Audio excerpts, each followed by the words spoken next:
권혁성 원장의 한방톡.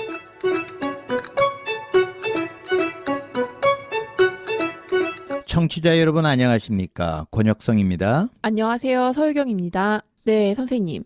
지난주에 이어서 해독에 대해서 계속 이야기 나눠보고 있는데요. 네. 해독으로 다스리는 질환에 대해서 오늘 말씀해 주신다고. 네네. 제일 중요한 질환 두 가지가 있는데요. 네. 알레르기 질환. 알레르기까지요? 네. 알레르기 질환이 알레르기가 과민 반응이 왜 생길까? 이런 보고들이 있어요. 제가 이제 사실은 논문을 쓴 게 박사 논문이 천식이에요. 네네. 천식은 알레르기가 많거든요. 그래서 이제 최근 논문들에 보면 알레르기 질환들이 현대에 많이 생긴 이유는 감염의 기회가 없어서이다라는 거예요. 네. 뭔 이야기냐면 종기 나요? 종기. 예. 아니요. 옛날에 고약 붙여본 적 있어요? 아니요. 세대가 벌써 다르군요. 네. 저는 조명내 고약을 붙이고 자란 세대입니다. 그래서 고약이 지금 안 나오잖아요. 그런데 예전에는 고약이 많았어요.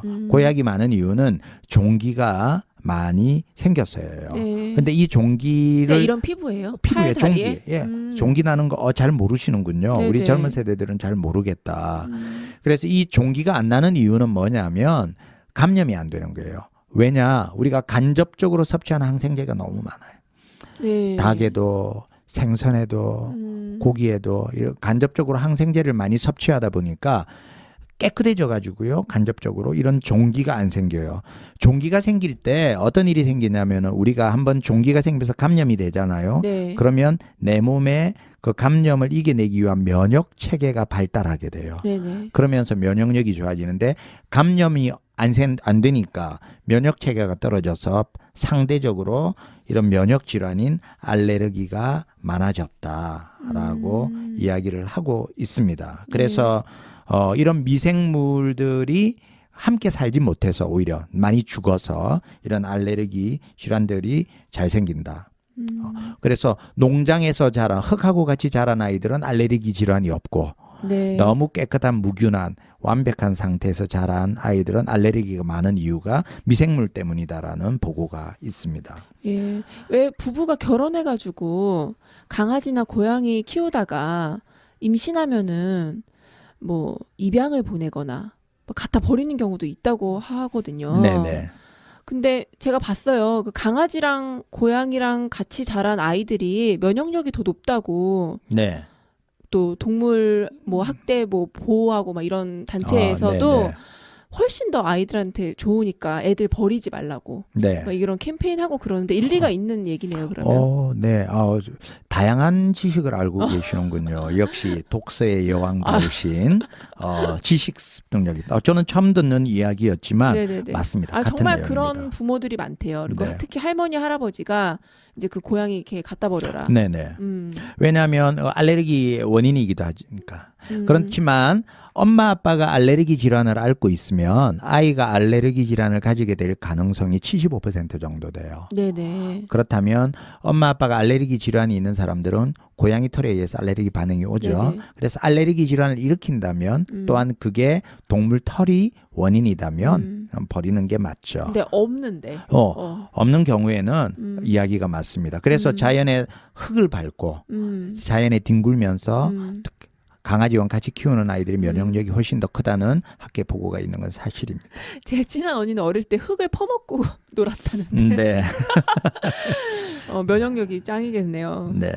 다음은요? 그리고 이제 중요한 게 살찌는 거. 비만. 네. 네. 대사증후군, 네. 당뇨, 혈압.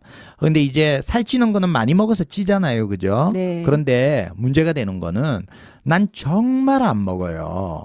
하루에 먹는 게 정말 없어요. 그런데 살이 왜 찌는지 모르겠어요. 물만 먹어도 찐다는 사람들. 네, 있습니다. 왜 그러냐? 그게 바로 어디에 문제가 있냐면 장에서 살을 찌게 만드는 뭔가의 인자가 있다라고 최근에 보기 시작했고요. 그래서 이런 미생물들의 변화를 유도해서 살을 빼는 건 없을까라고 보기 시작했는데, 그래서 이유 없이 살이 찌는 사람들은 장을 해독해서 건강한 장으로 만들어져서 정상적인 활동을 함을 통해서 건강하게 살을 빼도록 유도하고요. 네. 뿐만 아니라 대사증후군, 고혈압, 당뇨, 고지혈증 같은 그런 네. 대사증후군에 있는 환자들에게도 이런 장내 세균에 장을 해독하는 것들이 도움이 된다라고 볼 수 있습니다. 네. 또 마지막으로. 네. 허리 아픈 환자들 의외로 이건 진짜 네. 의외네요. 장이 안 좋으면 허리가 많이 아파요.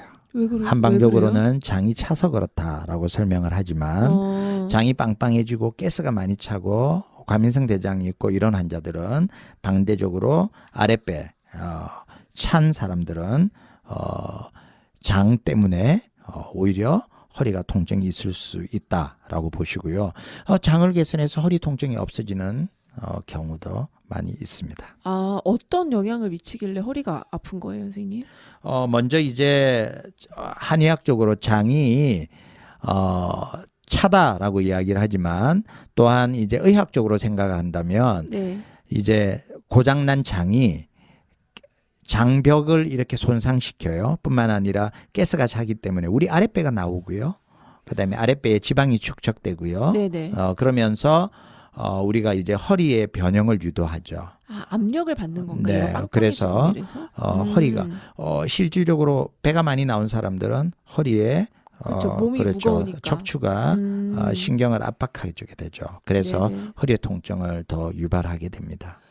굉장히 의외이고 다양한 그런 병을 고칠 수 있네요. 맞습니다. 우리 주변에 흔히 볼 수 있는 이런 질환들이 네네. 장하고 연관될 수 있다라는 생각을 하게 되면 놀랍게 되고요. 그래서 이런 게 의심이 된다라고 하면 믿져봐야 본진이니까 네네. 그죠? 내가 정말 좋은 습관으로 장을 해독해서 건강을 유지하도록 그래서 우리가 다음번에 그러면 어떻게 이 장을 해독할 것인가 네네네. 방법을 알아야겠죠. 네. 그래서 제일 중요한 키 장을 해독하는 그리고 장 해독뿐만 아니라 실질적인 해독 내 몸을 네네. 해독하는 방법에 대해서 다음 주에 심층적으로 다뤄보도록 하겠습니다. 네, 오늘 정말 많이 배우고, 네, 오늘 정말 유익했습니다. 감사합니다, 선생님. 오늘 여기까지 하겠습니다. 네, 지금까지 진행의 권혁성 서유경, 그리고 제작의 김미옥 박송이었습니다.